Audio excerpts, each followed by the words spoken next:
Swayam Prabha. Digital India. Educated India.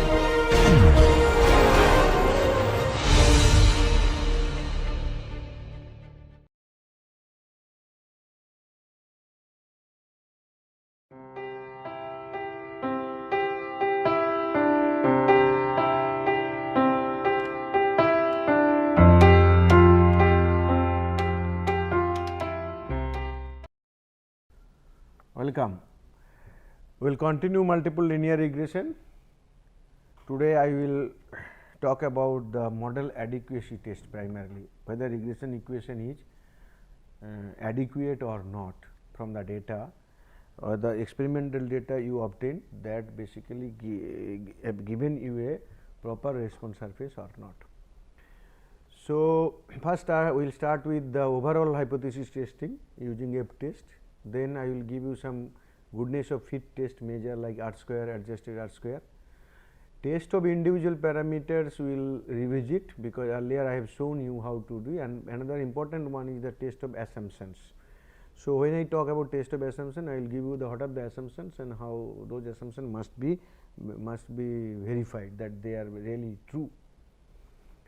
So, straight away let us go to that regression equation here, that y equal to x beta plus epsilon. Now, if you when you estimate the y, it will be y equal to x beta cap, and all of you know then in scalar notation we can write like this, and ultimately the difference between the actual observation minus the predicted one, or other way I can say fitted one, is the residual. So, ei is yi minus yi cap. So, as there are n number of y values, so that means there will be n number of residuals.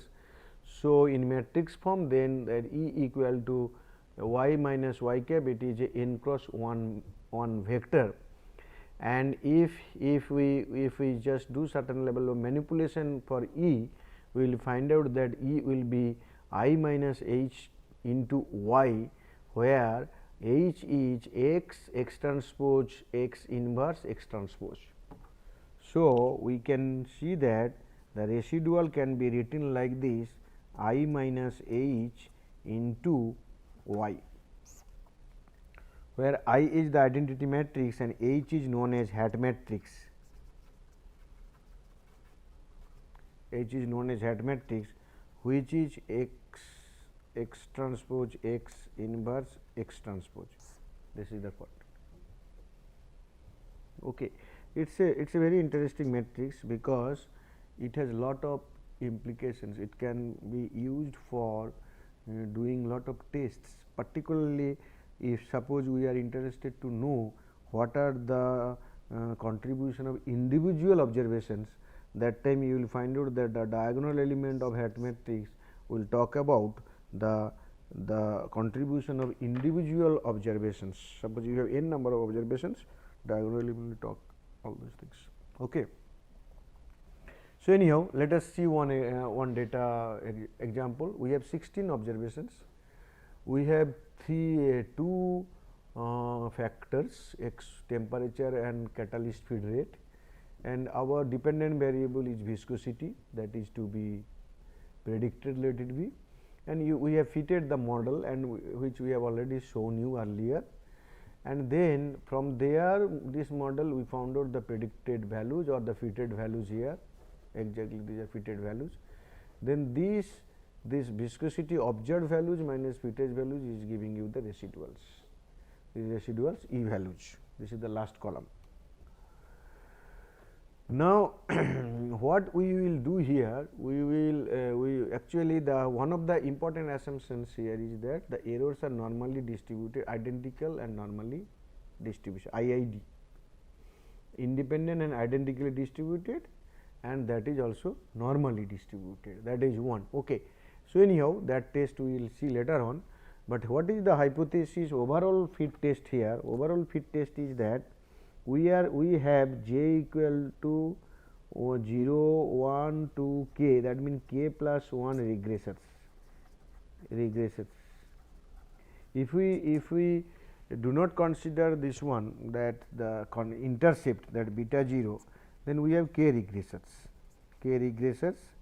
and that means beta 1, beta 2 like this beta k, and that is important because beta 1 related to variable x1, x2 and xk like this is important, which of the variables are contributing or not.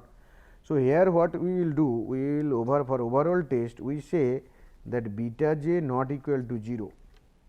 That means, none of the factors are contributing towards the response what we observed during experiment, and H 1 is beta j not equal to 0 for at least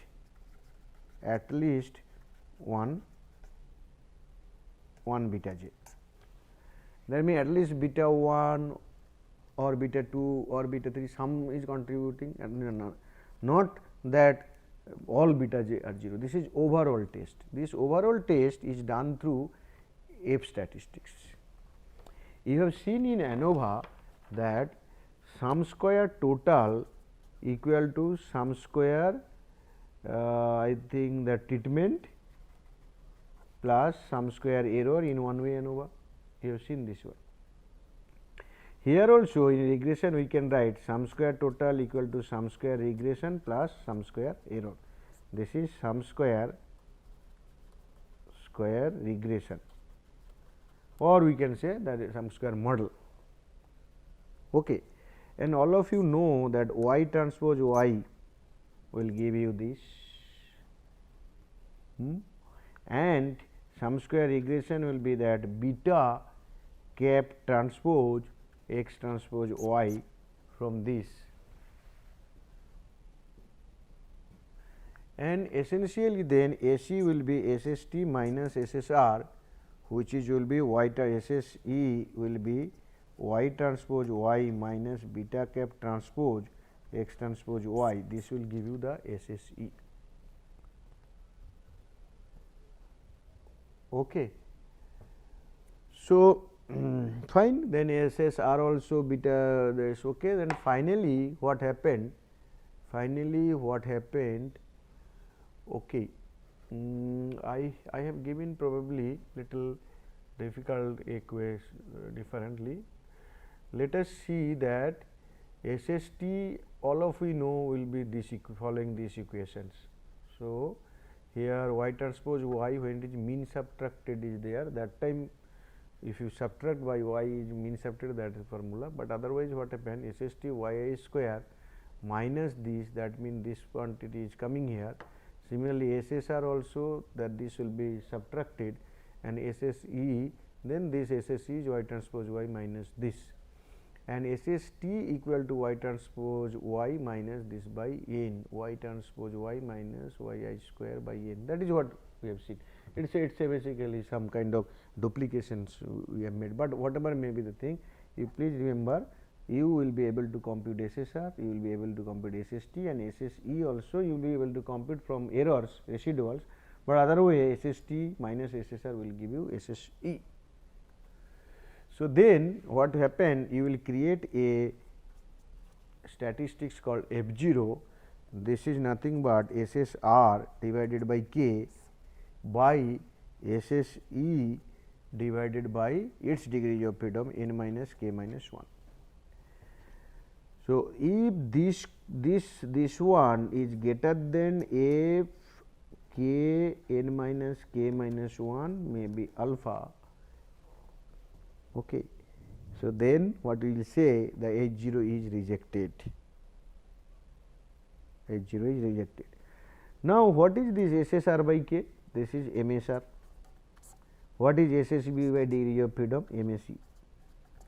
So, that means MSR by MSE, if it is greater than k n minus k minus 1 alpha, will this F0 is this, and then we will say that the null hypothesis that none of the factors are contributing is not correct.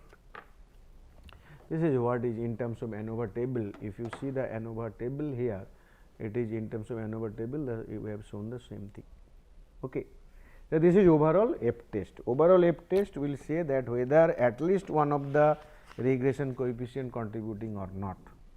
If none of the regression coefficient is significant, or none of the factors x variables are contributing, then that is what H0 will be accepted and none will be nothing, no influence.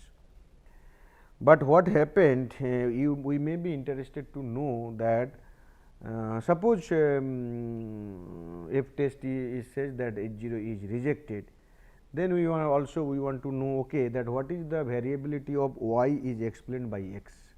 Suppose this is, if I say the y variability, maybe the regression y is x beta plus epsilon, then this x beta, this portion may be able to explain this much. So, what is this portion?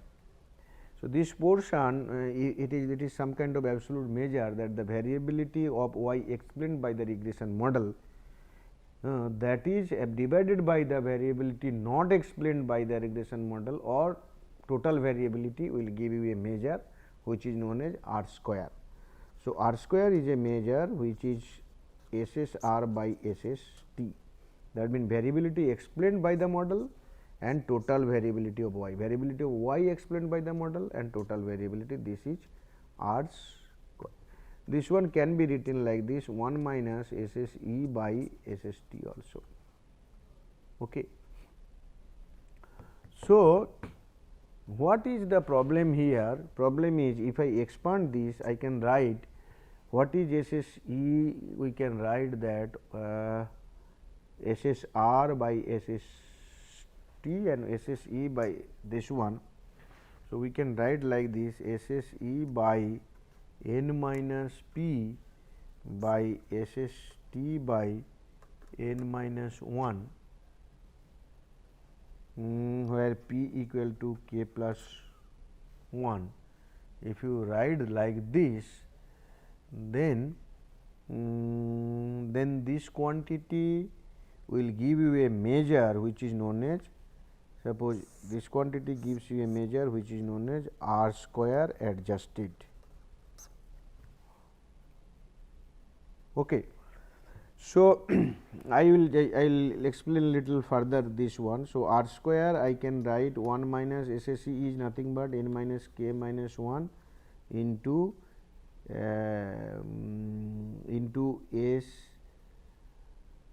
AC square.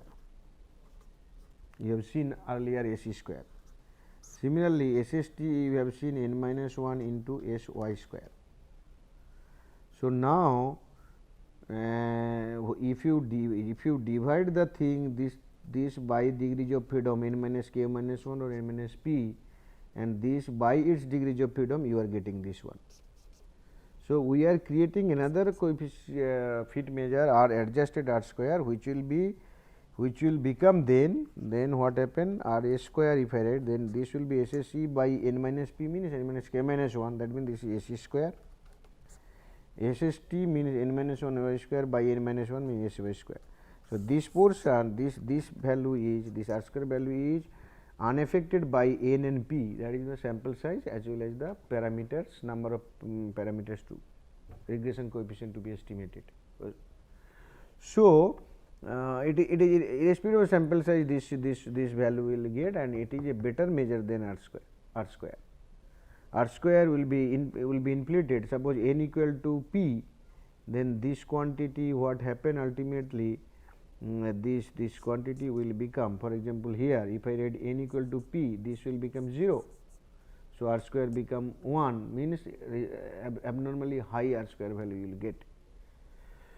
So, and okay, whatever may be the case, R square will lie in between 0 to 1, and R A square also lie in between 0 to 1, and R A square is greater than equal to R square.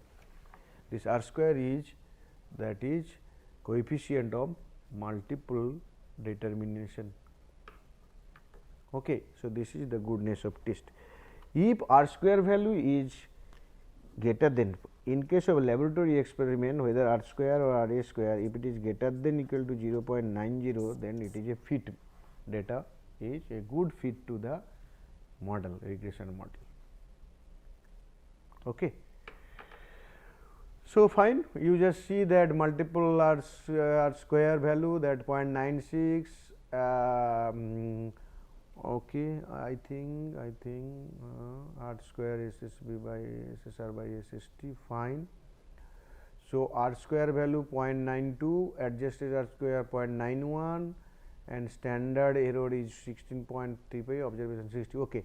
So, R square and adjusted R square both are more than 0.9. So, we can say that it is good that the data is fit to the regression model. This is the F test what I explained to you. Now, F value computed 82 and it is highly significant. That means what happened, model the predictors of the factors are contributing. Individual parameter test earlier I have shown you, and here this example is repeated. Now, now the test of assumptions. Test of assumption is very important in regression. What are the assumption? Multiple linear regression. One is the linearity, normality, 3 is your constant variance, 4 is IID, independent in nature. I can say independent or uncorrelated observations.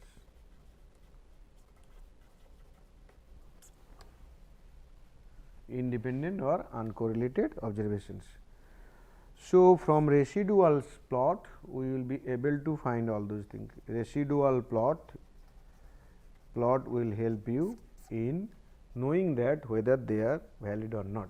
Anyhow, let us see that for this data set we have found out the residuals. This is temperature versus residual. You see the residual plot here. Now, in case of linearity we have shown here partial residual plot. This is residual versus x1, that means this versus this, and we do not find any pattern here. Okay. But when you go for partial residual plot, that means the residual plus the x1 contribution and versus x1, then you see that a linear plot is obtained. So, that means linearly related. Now, similarly for x2, but this linearity is your little weak, because that is more spread. Okay. Now, second one is that here I am showing that heteroscedasticity it is nothing but that error variance are not constant over x.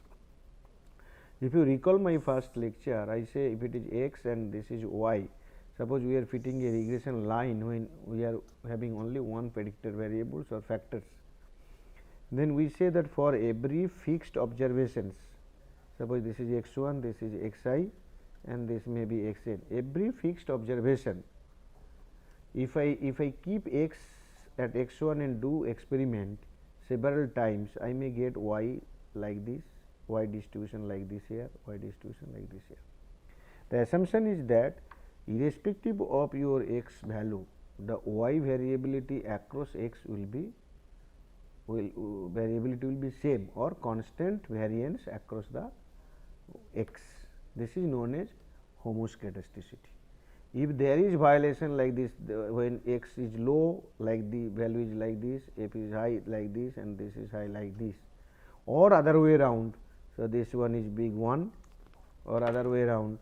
So, this is the biggest one, this is what is this, and this is what is this. So, then you will have either funnel to left or a funnel to right, this kind of situation. Then this is a situation for heteroscedasticity, not unconstant error variance across y, and this is a violation of constant variance, and regression estimates will be inflated or it will be wrong. That is the issue. Okay. So, if you how to know that it is happening? So, if you plot the residual value versus predicted value and found some kind of funneling effect, then it is a heteroscedasticity problem. but if it is random, then it is not. Okay. So, for uncorrelated errors or independent, suppose the order in which you have done the experimentation, put this side and residual in the vertical y side. So, then you see that whether these observations are showing any, I mean, it is a random observations, there is no systematic pattern in the plot, then it is uncorrelated. So, and what about the linearity, normality part? I think I have told you PP plot, probability plot earlier. So, for all residuals, you do this residuals use for PPT plot, QQ plot, or also you can say individual Z test. Suppose Z test of highest error, highest residual. Z test of highest residual, maximum residual. So, you just find out the maximum residual E max from this data, and then you divide it by your error variance, that is MAC, and if this is greater than suppose Z 0.025, then we can say that there is the violation of normality. Okay. So, for uncorrelated errors, there is another test called Durbin-Watson test, and here what happened, just to see that whether the errors are correlated or not, you create the, you take the error in this order, and you keep create some lag, maybe 1 lag or some lag, that 1 lag, 2 lag, k lag maybe, and then you find out the correlation between the two. And here what happened, this is basically the residuals, and then we created the I minus 1 and EI, this, then we have used this formula and found out the R value, and it is shown that the R value is minus 3.33 and Darwin-Watson test value is 2.65. It is correlated, but 0.3 is significant, I think, because it is not less. Again, R square, the Darwin-Watson value is also more than 2. Okay, but it can be considered other way also, because it is also R square and other things giving you better value.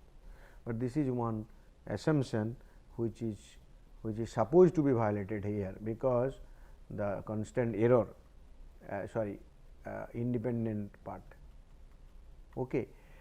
Now, I talked to you about normality, and this you know this normality. Earlier I have shown that the residual, that you use the normal probability plot, and if there is a straight line kind of things, and this I minus 0.5 by n, if you use this formula, you will get a straight line, that is normal.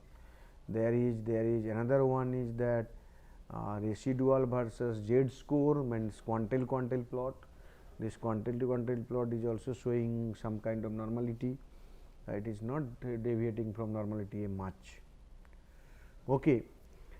Last but very important one also, that means what happened when the constant error variance as well as normality assumption is violated, you have to transform the data. So, there are many methods of data transformation, and please remember this homoscedasticity, it is a feature for the dependent variable y. We are talking about fixed effect model, and x are fixed. Okay. So, when you talk about transformation, so it is primarily related to y, but sometimes many times we also do x transformation, so that the relationships can be changed, some of the assumptions can be satisfied, for example linearity, for example maybe normality also. Okay. So, here what I will show you very quickly some of the methods for transformation. One is Box-Cox method, and another one is, I think some more methods are there, but primarily we will be considering on Box-Cox. If there is heteroscedasticity, then you transform y using Box-Cox method. If there is linearity, you can transform y, x or both, it will help you. If it is normality, again go for Box-Cox method. And this is what is the transformation kind of thing. Suppose you may, if constant error variance is satisfied, there is no transformation required. But if the error variance is proportional to the mean value, then find out take the square root. If error variance is proportional to mean and this quantity, then make sine inverse square root transformation. If it is square of mean, log transformation. If it is cube of mean, then inverse square root transformation. If it is fourth power mean, then you do 1 by y, that is inverse of this. These are some guidelines you can use while you do some kind of analytics, that is experimental data analysis. So, you see that although this kind of transformation will give you the desired result, and this is available in Montgomery linear statistical models. So, you see that if the function is something like this, then you go for log transformation. Function like this, go for this. Function like this, go for distributive transformation. And you do not know which transformation will help you, but that is why what happened, you may do all kind of transformation and then find out that whether the assumptions are satisfied, particularly in the linearity point of view here. And you do Box-Cox transformation for normality and heteroscedasticity. Here what happened, you basically create a power lambda, and this you are creating another normal variable y to the power within bracket lambda, which is y to the power lambda minus 1 by lambda into y dot lambda to the minus 1. Now, the lambda obviously not equal to 0 in the first case. If lambda equal to 0, you write y dot log y, where y dot is inverse log 1 by n I equal to 1 to n log y I. That means, you take the log of the original observations, then take their sum, divide it by their take the average of log transformed information, and then its inverse, log inverse. So, you choose, and this is basically y dot, and now you choose different lambda values, feed the regression equation y equal to x beta plus epsilon, calculate SSE and then plot. So, what happened, you will choose lambda, different lambda value like this, then your y equal to x beta plus epsilon, some model will be there, and then you will calculate SSE, some value you will get SSE, and then you plot lambda versus SSE. What will happen, you will find out a curve like this, where this lambda is giving you the minimum SSE value, this lambda, this is lambda star. This is the best transformation for you. Okay. So, choose lambda for which SSE lambda is the minimum, and now again fine, that equation is also known, you know which lambda is minimum and equation is known, and that linear equation you will use. Okay. So, so let me just do one, let me summarize the thing. We talk about regression, and primarily it is linear regression, and in linear regression, and obviously we have two sets of variable, dependent variable 1, independent variable several. We are interested to find an equation like this, where epsilon is the error term. We have estimated beta using certain equation, and then we have estimated the mean value and the variance of beta. Then what we have tested beta tested beta j equal to 0, H0 beta j equal to 0, beta j not equal to 0. We also found out the 100 into 1 minus alpha % confidence interval for beta j, that also we have found out. And then also we found out that whether the model is fit or not using F test, overall F test, and your R square, R A square, and then also we have discussed that a H0 a set of variables contributing or not contributing, both partial marginal test and subset hypothesis testing we have done. And then we have gone for test of assumptions, both linearity, normality, homoscedasticity, independence, all those things. And we have also seen some of the examples, particularly here we using 2 independent variables and 1 dependent variable, and how this model is working or not. Nutshell, what I mean to say, you must know that the data fit to this model. You must know that every model has certain assumptions, those assumptions must be tested. You must be aware that when you are saying a model, that model must be fit to the data, that is the adequacy test, overall fit test. When the overall model is fit, then you go for individual parameters, whether individually they are contributing or not, and accordingly you accept or discard those variables which are not contributing. Again you rebuild the model with the significant parameters. You may find out some of the estimates are different than the earlier. If that is the case, you please be careful. If some of the variables become insignificant, then there may be the partial correlation, there may be problem from the beginning, data collection to or variable selection to maybe the test and test of assumptions and all those things. So, thank you very much. Again I must tell you that the Montgomery book and my earlier NPTEL video lecture on multivariate statistical modeling.